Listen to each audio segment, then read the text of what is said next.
It's time to talk about the 10 best books that I read in 2022. Let's start with the runner-ups. The Warrior by Stephen A. Ryan. Howl's Moving Castle. Castle in the Sky.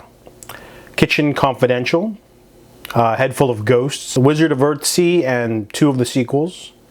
Mindhunter by Johnny Douglas. And Lexicon by Max Barry. All right, these aren't in any order, though. I usually just do it in the order that I read them. So the first book of my top 10 is The Only Good Indians. This is a horror book by writer Stephen Graham Jones. This wasn't the first book of his I read. I read My Heart is a Chainsaw, and that one's pretty good. It's okay. A little uneven in its execution, but I really loved the hell out of this one. This book was creepy, atmospheric. It has this personal voice because Stephen Graham Jones is native. So the four characters in this story are native, and they did something in their youth which is now coming back to haunt them. And you know, sometimes whenever something bad happens to one of them, people just chalk it up to racism or a hate crime. So it ends up having that extra sheen of theme on there, but also like the creature itself is just so cool. It's just like a very scary sort of visceral nature to it, and I really liked the just the way it unfolded. It was really creepy, you know. It got under my skin, and I really liked the extra work of having a different kind of character, you know. Usually if you have like a ghost story, it's like, oh no, I'm being haunted by some, ghost in an old house. But this doesn't have any boundaries. It happened because they did something in their youth, and it's not going to go away. So it's a very intriguing horror story, definitely one of the better horror novels I've read. The next one is Blitz by Norman Ohler. This one is a nonfiction book, pretty much telling you that like Hitler was on a lot of drugs, and like it's really eye-opening because a lot of people go like, oh man, the Nazis were so strong back in World War II. They're all on meth. Hitler had like meth factories basically giving them, meth pills so they could just like march for days on end, and he would take vitamin injections, and he would work out his arm just so he could do the Nazi salute like all the time during parades and speeches, taking sugar shots, and it eventually like backfired. Eventually it like hurt his health, obviously, but it's a fascinating book that just tells you about all this nasty little stuff that, about World War II that you wouldn't know about. There's some great letter exchanges from like a soldier to his parents asking for bacon and like Percotin, the drug, It's like, if you can't get bacon, just give me the Percotin. It's almost like that the Dave Chappelle sketch where the guy's like scratching his neck and asking for stuff. So Blitz is a really fascinating nonfiction book, definitely one of the better ones out there. The next one is Bad Blood by John Carreyrou. This one is, basically the expose book about Theranos. It's very fascinating how much work he did. This is a really good one because he's a journalist, just like Ronan Farrow did for the Me Too movement. John Carreyrou does for Theranos, and basically gives you all the dirty details of the fake company. If you're unfamiliar, Theranos was a company created by Elizabeth Holmes, a Yale dropout who had this revolutionary new technology of being able to give you all the information about your health from a single drop of blood, which was like almost like sci-fi. And whenever people would investigate or ask her how it works, she would just be like, it's a trade secret, and she would get all of the investors' money, and she would basically just like keep kicking the can down the line and not telling people how it would work. And then eventually, people saw that the emperor had no clothes, and she's still actually going through a lot of trial stuff. As I'm recording this video, I think she's going to prison for 11 months. So not 11 months, 11 years. Sorry, I misspoke. 11 years. So Bad Blood is a really good book. It's definitely a fascinating story. You can see all the different aspects and the different employee testimonies and things like that. Next one is Babel by R.F. Kuang. This is her follow-up to the Poppy War trilogy, which is okay. But this one's really good because it's like a standalone fantasy, but it's really dense in its world building and its magic system. I really liked, the murkiness of the politics and the racism. A really great mix of like fantasy and like history. It was just like a really good book. I love the hell out of it. It was just very deep, but it also had like the sort of Harry Potter kind of vibe because it's a dark academia. So you got like the main character and his friend, and then they got like two female friends, and they're considered the lower class because the main character is Asian and his friend's Indian, and then the two girls are considered to be lower. They have to live in the girls' dorm or whatever. So that definitely has a sort of like friendship vibe, but also a very dark sort of storyline of, you know, conquest from the country that wants to basically take over with magic or whatever. So Babel is a fascinating and amazing fantasy, definitely worth checking out. The next one is The Stranger Beside Me by Ann Rule. This has to be one of the best true crime books I've ever read, mainly because Ann Rule has that unique perspective of basically being friends with Ted Bundy. You know, it's not anyone can. I mean, like, I guess other people could say that. They could be like, "Oh yeah, I worked with Ted at a thing or whatever." But Ann Rule, she also, you know, did a lot of writing on the side to make money, and you know, she worked with him at a suicide call center, I believe, and she known him for years, and he was a perfect gentleman to her. You know, like the little brother she never had. And basically, she's also a really good writer, so she's able to put into words all the different personal sort of, you know, relationships she had with him and all the phone calls, but also she did all the research of like all of his misdeeds and all that other stuff. And the combination of all those things makes for a fascinating and unique, you know, point of view. You know, it's like personally knowing Hitler or something, and then, you know, being able to give you all the dirty details about that. But then, you know, you do also more detail as well. It's not like she just wrote a melodrama about like, oh, I knew Ted Bundy and he was so nice, but I didn't know he was a killer. But she also went into like all the different investigative stuff and like all the different victims, and, you know, she's a more balanced sort of book because it gives you all the details of personal and all the criminal stuff he did. So it's the ultimate source of Ted Bundy material. This is the, you know, no one else comes close probably. The next one is Promise of Blood by Brian McClellan. This is a grim, dark fantasy inspired by Full Metal Alchemist, about a grungy war story about, it's called the Gunpowder Mage Trilogy, so this is the first one of like 6 books.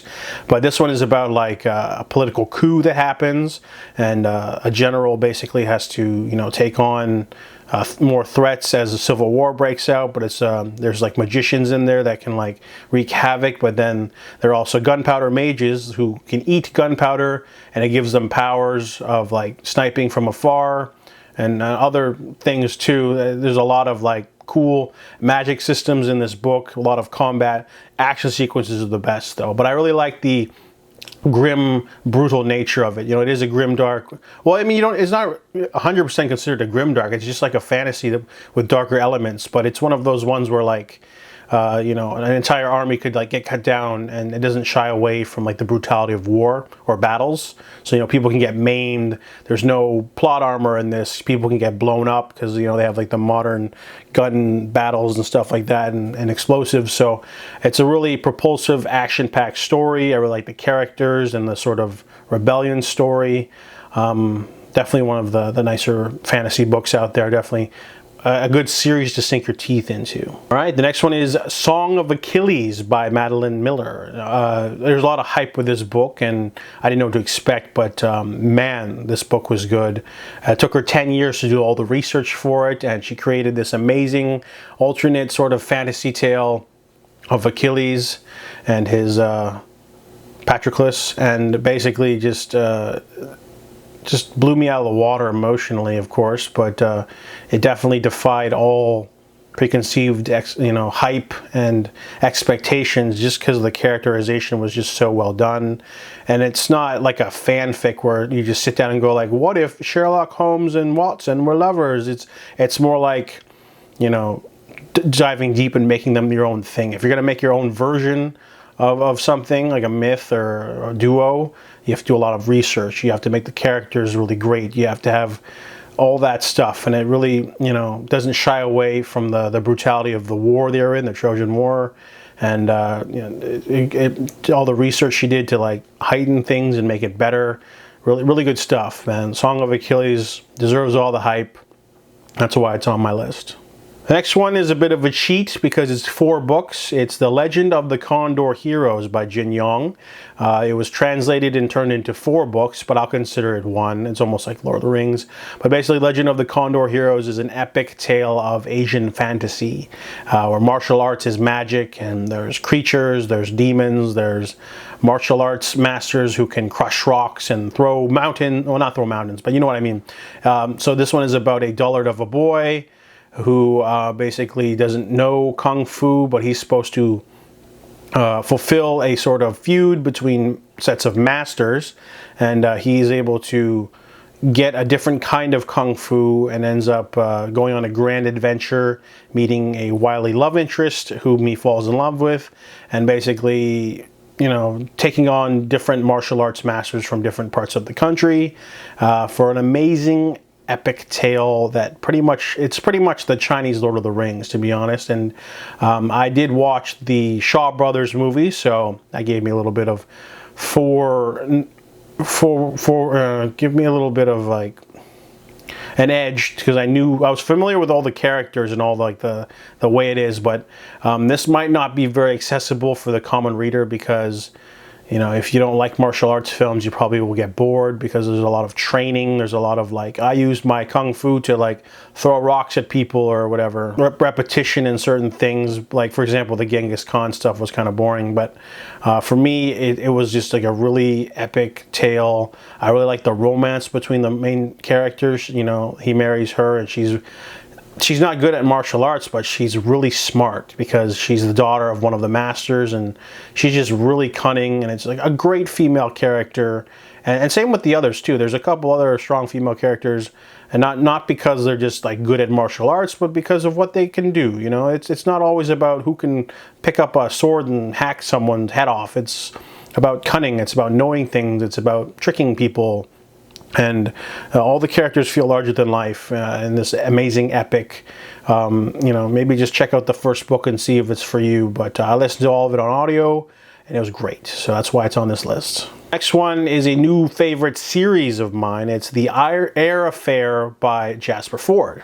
If you're unfamiliar, this is about Thursday Next. She works for Spec Ops, and she works for the literary division. She's basically in charge of stopping counterfeiters of famous books, and you know, she's basically a big nerd, desk jockey that never really gets to go out in the field. However, her uncle has created a technology that basically allows someone to go into a book. So now book characters can come to life, and a villainous terrorist known as Acheron Hades has found the original copy of Jane Eyre and has kidnapped her and is threatening to murder her, and then all versions of the book will not have Jane Eyre, and he's basically going to ruin a classic unless Thursday Next and her, you know, people at Spec Ops can stop him.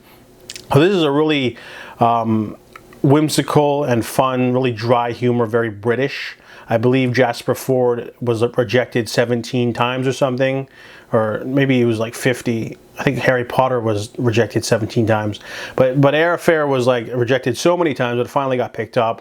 It's a lot of fun and very similar to Harry Potter. Very British, very funny humor, really cool, wacky sort of story. You know, like Spec Ops has all these different divisions, and Thursday Next works for like the literary people, but there's also like a vampire one, and they stop like supernatural threats like werewolves and vampires. And then there's also like a spy one, and there's also, you know, all sorts of zany different parts, but it still feels, you know, all fun, and it would make a great TV show. But definitely captured my heart for sure. And the last book on this list is Razorblade Tears. This is a crime thriller book. It's not the first of the author.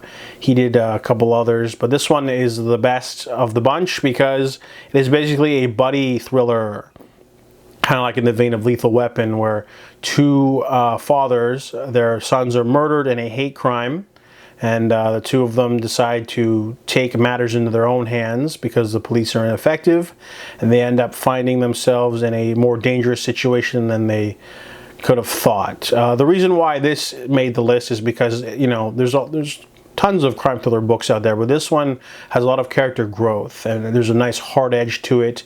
I don't remember if I read a review or I came up with it, but someone said something, this feels like a Kentucky Fried Noir, and it is. It takes place in, Washington or whatever, Virginia, and it has that kind of rural South kind of vibe to it.